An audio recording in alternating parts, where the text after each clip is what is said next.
ఆయన మనోళ్ళు తొడగొట్టి ముందైతున్నాడు, తగ్గేదే లేదని ఆనాడు ఎట్లయితే చెప్పారో అదేవిధంగా ఈరోజు కూడా నాకు మీరు అంత ఘన స్వాగతం పలికారు. నా ఒక్కడే ముద్దల మావయ్య. జై బాలయ్య.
నేను అమెరికాలో చదివాను.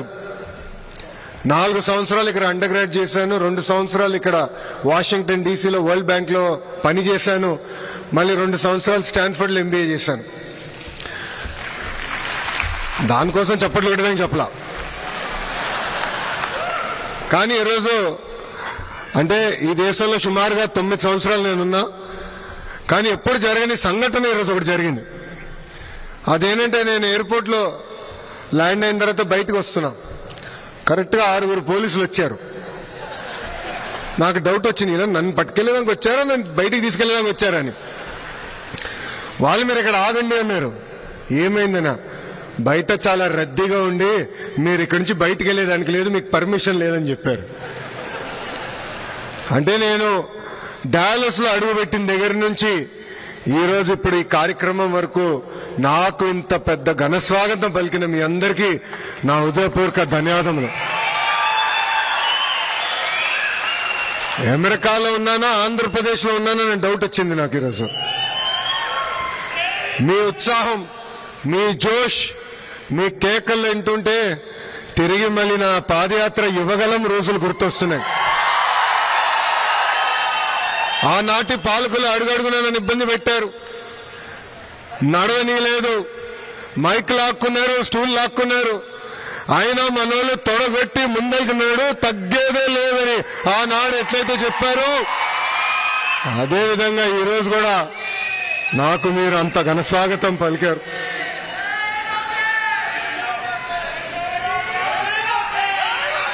ఇక్కడ చాలా మందిని ప్రతిపక్షం రోజుల నుంచి నాకు పరిచయం ఉన్నవారు, వాళ్ళందరిని చూసినప్పుడు ఆ రోజులు గుర్తొస్తున్నాయి. వాళ్ళందరికీ ఒకటే చెప్పదలుచుకున్నాను, మిమ్మల్ని నా గుండెల్లో పెట్టుకుని కాపాడే బాధ్యత మీ లోకేష్ తీసుకుంటాడు.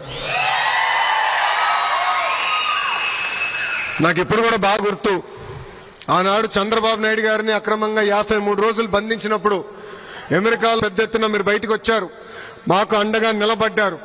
అంతెందుకు డాలస్ లో ఏకంగా 3 ప్రోగ్రాంలు మీరు నిర్వహించారు. మీకు కేవలం ఒక ప్రోగ్రాం అయి ఉండొచ్చు, కానీ మా కుటుంబానికి మీరు కొండంత బలం ఇచ్చారు.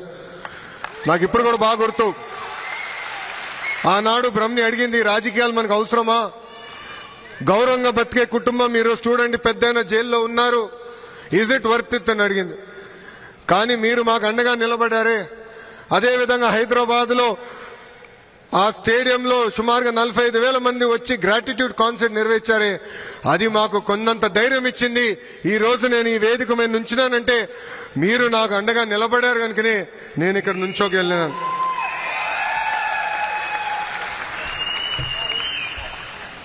ఈ మీటింగ్ చూసిన తర్వాత టీమ్ 11కి నిద్ర పట్టదు.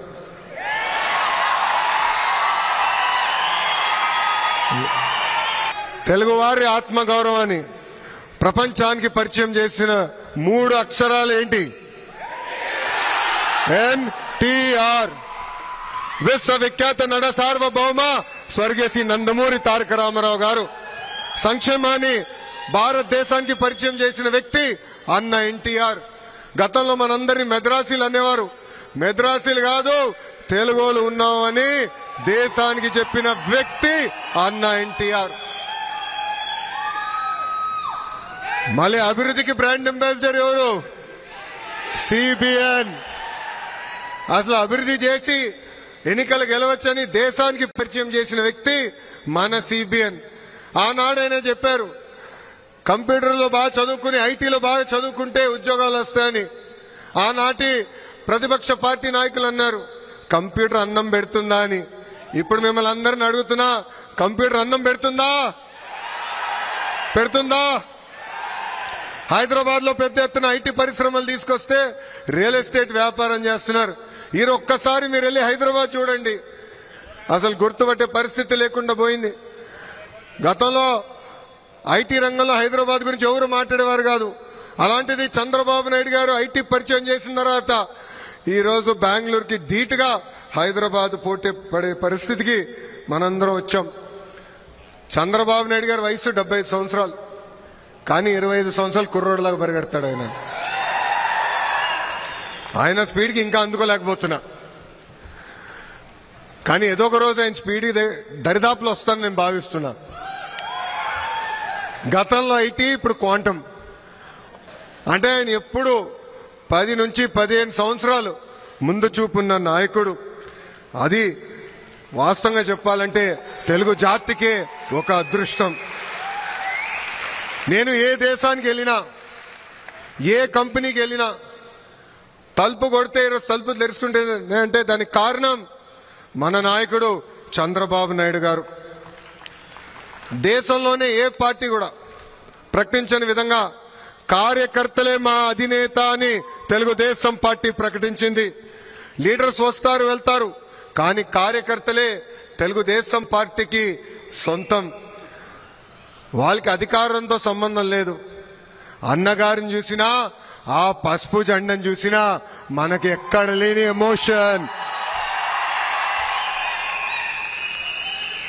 కార్యకర్తల త్యాగాలు ఒకసారి గుర్తు చేసుకోవాలి మనందరం.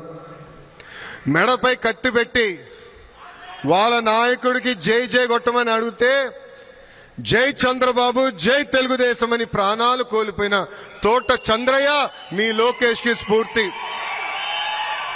అంతే ఎందుకు తల పలగొట్టి రక్తం కారుతున్న మాచర్లో ఒక బూత్ లో కూర్చుని చివరి ఓటు పడిన తర్వాత ఈవీఎం సీల్ చేసి అండగా నిలబడిన మంజులారెడ్డి గారికే మీ లోకేష్ అండా. స్థానిక సంస్థ ఎన్నికలు వస్తే పుంగనూరు నియోజకవర్గంలో మన అంజిరెడ్డి తాతయ్యని నామినేషన్ వేసానికి ప్రయత్నించాడు. వాళ్ళు నామినేషన్ లాక్కోవాలంటే మీసాలు తిప్పి తొడగొట్టి రా బిడ్డ రా అని చెప్పిన అంజిరెడ్డి తాత నాకు స్ఫూర్తి. అంతేకాదు జై తెలుగుదేశం అన్నందుకు విజయవాడలో గాంధీ గారి కంటు చూపు పోగొట్టుకున్నారు. ఆనాడు వైకాపా గూండాలు వచ్చి పొడిసి ఆయన కంటు చూపే పోగొట్టారు. 2019 నుంచి 24 వరకు రాష్ట్రంలో ఎలాంటి విధ్వంస పాలన జరిగిందో నాకంటే మీకే బాగా తెలుసు. తెలుగుదేశం పార్టీ జెండా ఎగిరేయాలన్నా లేదా జై తెలుగుదేశం అన్నాలన్నా ఆనాడు మనల్ని కొట్టేవారు, మైకులు లాక్కునేవారు, ఏకంగా ఇంటికి బయటికి కూడా అడుగు పెట్టించే పరిస్థితి లేకుండా పోయింది. వై నాట్ 175 అన్నారు, ప్రజలు అన్నారు వై నాట్ 11 అని. చంద్రబాబు గారు పవన్ అన్న ఫోటోలు పెట్టి బాక్సింగ్ చేశారు, ప్రజలే వాళ్ళతో ఫుట్బాల్ ఆడుకున్నారు. ఏకంగా సిద్ధం అని బయలుదేరారు, ప్రజలే ఆ పార్టీని శాశ్వతంగా భూస్థాపితం చేశారు. అందరూ మిమ్మల్ని ఎన్ఆర్ఐలు అంటారు. ఎన్ఆర్ఐలు అంటే నాన్ రెసిడెంట్ ఇండియన్స్. కానీ మీ లోకేష్ మిమ్మల్ని ఎంఆర్ఐ అంటారు, అంటే మోస్ట్ రిలయబుల్ ఇండియన్స్. మీరు అమెరికాలకు వచ్చి దశాబ్దాలైనా మీ మనసు ఎప్పుడు ఆంధ్ర రాష్ట్రం వైపు, మీ గుండెలు ఎప్పుడు మీ ఊరు వైపు. ఊర్లో ఏం జరుగుతుంది, ప్రజలకు అండగా నిలబడాలని మీరెప్పుడు ఆలోచిస్తారు. చంద్రబాబు నాయుడు గారిని ఆనాడు అరెస్ట్ చేసినప్పుడు పెద్ద ఎత్తున బయటికి వచ్చి కూడా మీరు మాకు అండగా నిలబడ్డారు. సొంత రాష్ట్రం పైన ప్రేమ ఉంది కనుకనే మీరు ఆ రోజు ఎన్నికలు ఉన్నాయంటే కొంతమంది 6 నెలలు సంవత్సరం ముందలు వచ్చి ఒక్క రూపాయి కానీ ఒక్క 10 ఆశించకుండా మాకు మీ అండగా నిలబడ్డారు. అందుకే ఎప్పుడు లేని విధంగా 94% సీట్లు కూటమి ప్రభుత్వం కైవసం చేసుకుంది. 175కి 164 సీట్లు మనం కైవసం చేసుకున్నాం. రికార్డులు బద్దలు కొట్టాం. రాబోయే రోజుల్లో రికార్డులు కూడా తిరిగి రాయబోతున్నాం. కొన్ని జిల్లాల పేర్లు చదువుతా. ఆ జిల్లా నుంచి వచ్చిన వాళ్ళందరూ చేతులు పైకెత్తాలి. శ్రీకాకుళం జిల్లా 10 out of 10 కొట్టాం. విజయనగరం జిల్లా 9 out of 9. తూర్పు గోదావరి జిల్లా 19 out of 19. వెస్ట్ గోదావరి జిల్లా 15 out of 15. కృష్ణా జిల్లా 16 out of 16. మళ్ళీ మా గుంటూరు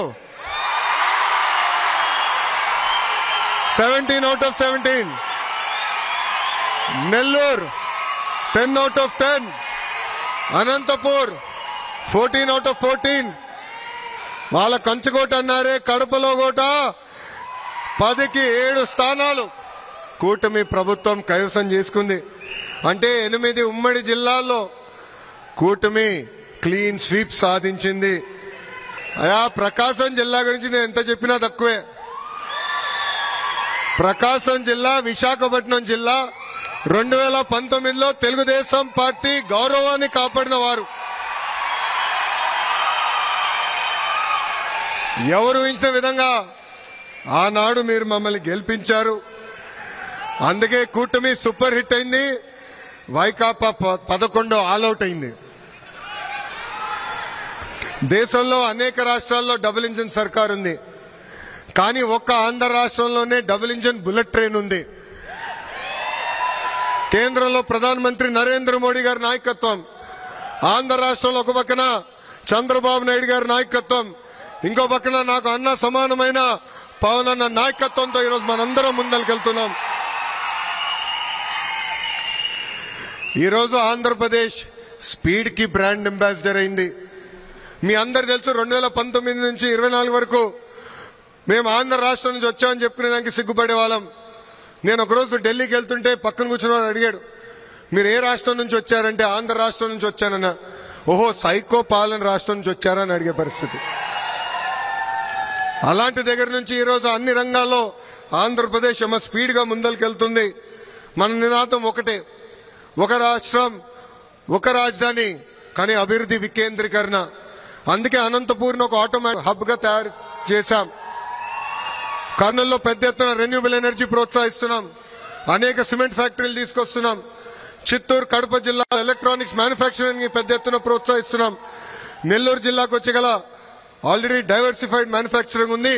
అక్కడ కూడా ఈ నిన్నగాక మొన్న సోలార్ సెల్ మ్యానుఫ్యాక్చరింగ్ కంపెనీలు కూడా మన ప్రభుత్వం తీసుకొచ్చింది. ప్రకాశం జిల్లాని కంప్రెస్ బయోగ్యాస్ హబ్ గా మనం తయారు చేస్తున్నాం. ఇంకా కృష్ణా, గుంటూరు వచ్చగల రాజధాని వాళ్ళ సొంతమైంది. క్వాంటమ్ కంప్యూటింగ్ కూడా తీసుకొస్తున్నాం. దాని తగిన అనేక పరిశ్రమలు కూడా అక్కడ పెట్టుబడులు పెడుతున్నాయి. ఉభయ గోదావరి జిల్లాలో ఆక్వాని పెద్ద ఎత్తున మేము ప్రోత్సహిస్తున్నాం. ఏకంగా రిఫైనరీలు తీసుకొస్తున్నాం. అనేక మ్యానుఫ్యాక్చరింగ్ కంపెనీలు తీసుకొస్తున్నాం. ఉత్తరాంధ్రకు వచ్చగల IT, pharma, medical devices manufacturing, Visakhapatnam steel plant ఎలా ఉందో అదేవిధంగా ఆర్సిలర్ మిత్తల్ స్టీల్ ప్లాంట్ కూడా ఈ రోజు ఉత్తరాంధ్రకి కూటమి ప్రభుత్వం తీసుకొస్తుంది. మనందరి లక్ష్యం ఒకటే, 20 లక్షల ఉద్యోగాలు కల్పించాలని. నేను యువగలం పాదయాత్ర చేసినప్పుడు గంగాధర్ నెల్లూరు నియోజకవర్గంలో మోహన అని ఒక తల్లిని నేను కలిసా.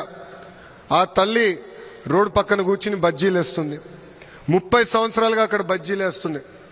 అప్పుడు ఆ తల్లిని అడిగా, ప్రభుత్వం నుంచి మీరు ఏం ఆశిస్తున్నారని. అప్పుడు నాకు ఒకటే చెప్పింది ఆ తల్లి, గత 30 సంవత్సరాలుగా ఇక్కడ కూర్చుని బజ్జీలు వేస్తున్నా, నాకు ఇద్దరు పిల్లలున్నారు, బాగా చదివించాను, వాళ్ళిద్దరికీ ఉద్యోగాలు కల్పించు, అది నాకు చాలు అని చెప్పింది మోహన. ఆ రోజు నుంచే నేను నిర్ణయం తీసుకున్నా, కూటమి ప్రభుత్వం 5 సంవత్సరాలు 20 లక్షల ఉద్యోగాలు కల్పించాలని. మన ముఖ్యమంత్రి గారు కానివ్వండి, ఇండస్ట్రీస్ మినిస్టర్ గారు కానివ్వండి, ఎస్ఎంఈ మినిస్టర్ గారు కానివ్వండి, లేదంటే మీ లోకేష్ కానివ్వండి, డావోస్ కానీ, అమెరికా కానీ, సౌత్ కొరియా కానీ తిరగని దేశాలు లేవు. అహర్నిశలు కష్టపడుతున్నాం. తద్వారా 17 నెలల్లో 20 లక్షల కోట్ల పెట్టుబడి, దాని ద్వారా 16 లక్షల మందికి ఉద్యోగాలు కల్పించిన ఒప్పందాలు కుదిరించుకున్నాం. అవన్నీ వచ్చే 3 నెలల్లో గ్రౌండ్ చేసే బాధ్యత కూడా కూటమి ప్రభుత్వం తీసుకుంటుంది. ఇక్కడున్న మనందరం ఒకటి గుర్తుపెట్టుకోవాలి, ప్రభుత్వం కొనసాగింపు అనేది చాలా చాలా అవసరం. గుజరాత్ని తీసుకోండి, ఒరిస్సాని తీసుకోండి, అక్కడ వరుసగా ఒకే ప్రభుత్వం వచ్చింది కనుకనే అద్భుతంగా అభివృద్ధి చెందారు. పెట్టుబడులు పెద్ద ఎత్తున వచ్చినాయి, ఆ రాష్ట్రాలు పెద్ద ఎత్తున అభివృద్ధి చెందినాయి. పవన్ అన్న పదే పదే చెప్తున్నారు, 5 కాదు 10 కాదు 15 సంవత్సరాలు ఈ కూటమి అధికారంలో ఉంటాం ఖాయం, కలిసికట్టుగా పనిచేస్తాం, ఆంధ్రులందరూ గర్వపడే విధంగా మేము ముందరికెళ్తామని ఈ సభాముఖంగా మీ అందరు తెలుపుతున్నా. విడాకులుండవు, మిస్ ఫైర్లుండవు, క్రాస్ ఫైర్లుండవు. ఈ ఎన్డీఏ కూటమి అనేది రాబోయే 10 సంవత్సరాలు ఆంధ్ర రాష్ట్రాన్ని ముందలు తీసుకెళ్తుందని ఈ సభాముఖంగా మీ అందరికీ తెలుపుతున్నాం.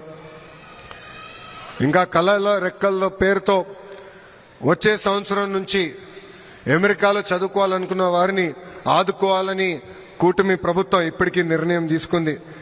మన సంస్కృతి సాంప్రదాయాలు కాపాడుకుంటూ మీకు అండగా నిలబడుతుంది ఏపీ ఎన్ఆర్టీ. అంతేకాదు విదేశాల్లో ఉన్న తెలుగు వాళ్ళకి ఏ కష్టం వచ్చినా ఎన్ఆర్టీ ఉంటుంది, మీకు అండగా నిలబడుతుందని ఈ సభాముఖంగా మీ అందరికీ నేను తెలియజేస్తున్నా.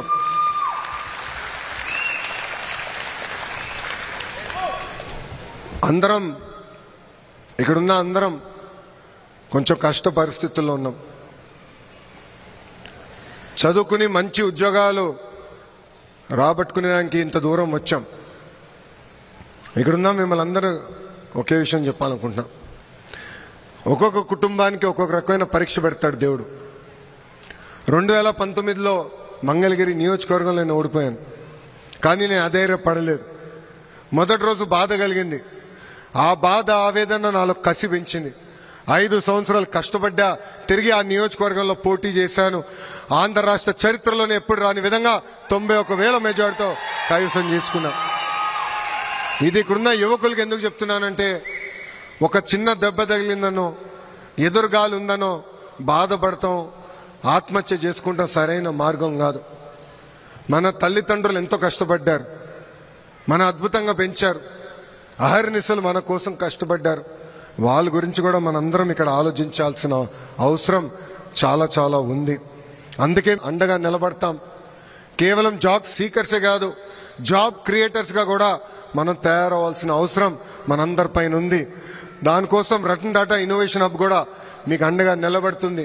మీ ఇన్నోవేటివ్ ఐడియాస్ని పెద్ద ఎత్తున ప్రోత్సహించడానికి కూడా మేము సిద్ధంగా ఉన్నామని ఈ సభాముఖంగా మీ అందరికి తెలుపుకుంటున్నా. ఇంకా అమెరికాలో ఈరోజు మనందరికి ఇంత గౌరవం తక్కుతుందంటే దానికి కారణం మనకన్నా ముందలొచ్చిన వారు.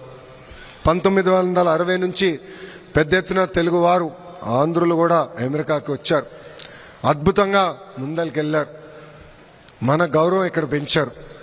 ఇప్పుడు ఆ బాధ్యత మన భుజస్కంధాలపైన ఉన్నాయి. ఆ గౌరవాన్ని ముందలు తీసుకెళ్లాలని ఈ సభాముఖంగా మిమ్మల్ని అందరు నేను కోరుతున్నా. అందరం కలిసికట్టుగా పనిచేయాలి, ఒకరొకరికి అండగా నిలబడాలి. అప్పుడే మనం అనుకుంది సాధించగలుగుతామని ఈ సభాముఖంగా మీ అందరికి తెలుపుకుంటూ, ఇప్పుడే తమ్ముడు ఎర్ర బుక్ గురించి అడిగాడు.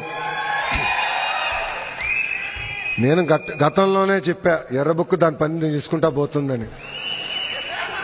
చట్టాన్ని ఉల్లంఘించిన వారు ఎవరిని మేము వదిలిపెట్టట్లేదు, పెట్టము, దాంట్లో ఎలాంటి డౌట్ లేదు.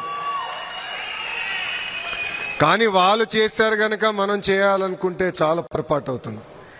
151 అయింది, అది గుర్తుపెట్టుకోవాలి. నేను ఎవరిని వదిలిపెట్టే ప్రసక్తే లేదు.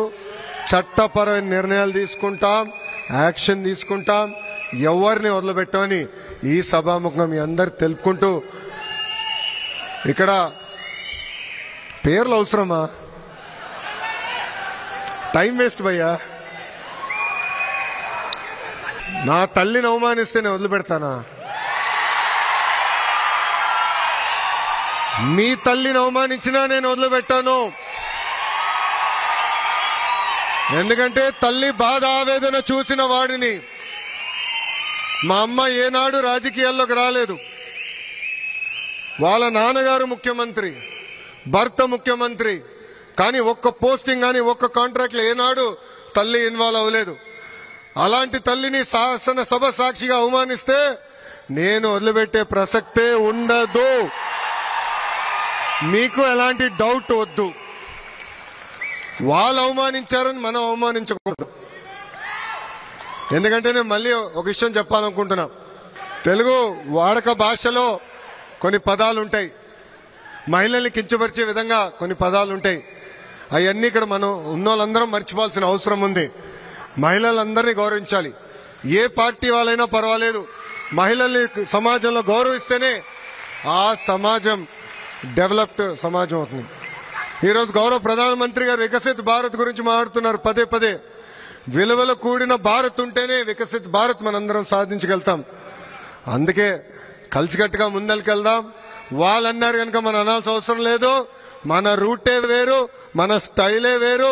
164 రికార్డులు కూడా బద్దలు కొట్టాల్సిన బాధ్యత ఇక్కడున్న మనందరి పైన ఉందని ఈ సభాముఖంగా తెలుపుకుంటూ, నాకింత అద్భుతమైన ఘన స్వాగతం పలికిన Dallas TDP, Janasena, Bharatiya Janata party సభ్యులందరికీ పేరు పేరున నా హృదయపూర్వక ధన్యవాదాలు తెలుపుకుంటూ, లాస్ట్ ఫర్ ద బెస్ట్ భయ్యా. మీ అందరి బాలయ్య, నా ఒక్కడికే ముద్దల మావయ్య. సినిమాల్లో గాని రాజకీయాల్లో గాని ఆయన స్టైలే వేరు. బోలా శంకరుడు మనసులో ఉంది చెప్పేస్తాడు, మనసులో ఉంది చెప్తాడు, ప్రజల్ని గుండెల్లో పెట్టుకుని కాపాడుతాడు, నన్ను కూడా అట్లనే చూసుకుంటాడు. మనందరి బాలయ్య, నా ఒక్కడే ముద్దల మావయ్య. జై బాలయ్య, జై బాలయ్య. చంద్రబాబు నాయుడు గారి నాయకత్వం, చంద్రబాబు నాయుడు గారి నాయకత్వం, పవన్ అన్న నాయకత్వం, పవన్ అన్న నాయకత్వం, నరేంద్ర మోడీ గారి నాయకత్వం, నరేంద్ర మోడీ గారి నాయకత్వం. జై హింద్, జై హింద్.